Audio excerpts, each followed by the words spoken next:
RSS की press conference चल रही, चलिए आपको सीधे ले चलते हैं। इनकी निर्णय प्रक्रिया के फॉर्म अलग अलग होते हैं, तो कुछ विचार की दिशा लेकर अवश्य जाते यहाँ से, लेकिन सारे निर्णय अपने अपने संगठन के फोरम पर इनके होते हैं। यहाँ कोई निर्णय करने वाला विषय नहीं था। अभी स्वाधीनता के 75 वर्ष का उत्सव चल रहा है। इसको लेकर अनेक संगठनों ने काम भी किया और आगे कार्यक्रम होंगे। उन संगठनों ने क्या क्या किया वो कहने का तो उनको अधिकार है।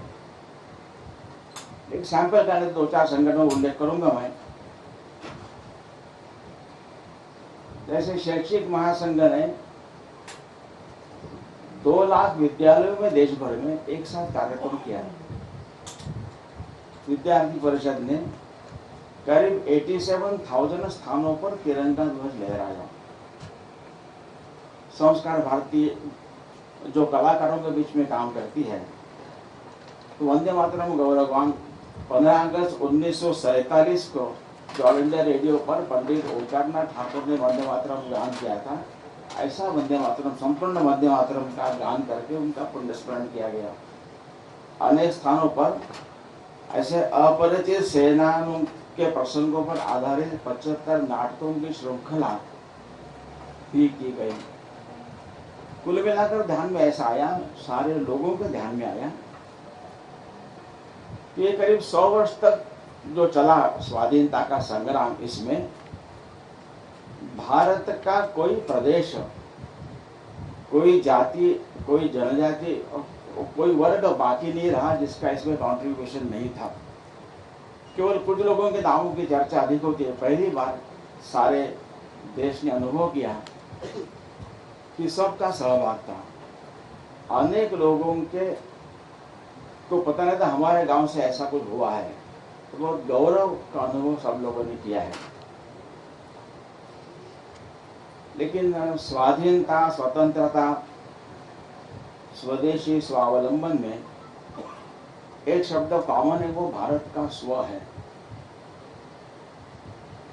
ये स्व को समझना आवश्यक है। ये भारत का स्वत्व है, यही सारे भारत को आपस में जोड़ता है। हमारी अनेक भाषा लोग बोलते, अनेक जातियों के नाम से जाने जाते, अनेक उपासना लोग का पालन करते हैं, परंतु सबको एक साथ जोड़ने वाला जो भारत का स्व है, यह स्व कैसे प्रकट होगा उस पर भी चर्चा यहाँ पर हुई। तो भारत की क्या विशेषता है? तो भारत के स्व का आधार भारत की आध्यात्मिकता है, स्पिरिचुअलिटी है। भारत का जीवन का दृष्टिकोण आध्यात्म आधारित है, इसलिए वो होलिस्टिक इंटीग्रल है। इसलिए संपूर्ण क्रिएशन को वो जुड़ा हुआ मानता है। इस आध्यात्म आधारित जीवन दृष्टिकोण ने भारत की पर्सनैलिटी में, लोगों की पर्सनैलिटी को शेप किया है। उसका एक पहलू है,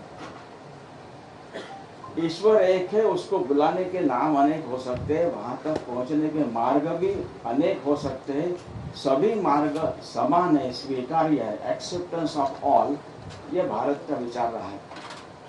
कल ही 11 सितंबर हुआ, स्वामी विवेकानंद का 1893 का शिकागो स्पीच में उन्होंने इसी बात को अधोरेखित किया था।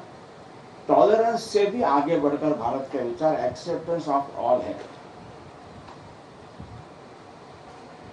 दूसरे भारत का स्व का पहलू है कि एक ही तत्व अनेक रूपों में मैनिफेस्ट हुआ है, तो विविध अभिव्यक्तियों के भीतर रही एकता को देखने की भारत की दृष्टि है।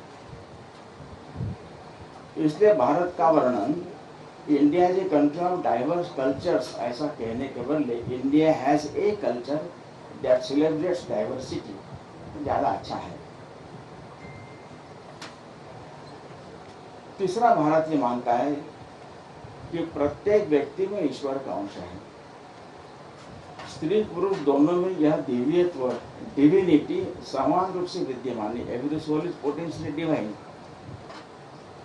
and hence the goal of human life is to manifest the divinity within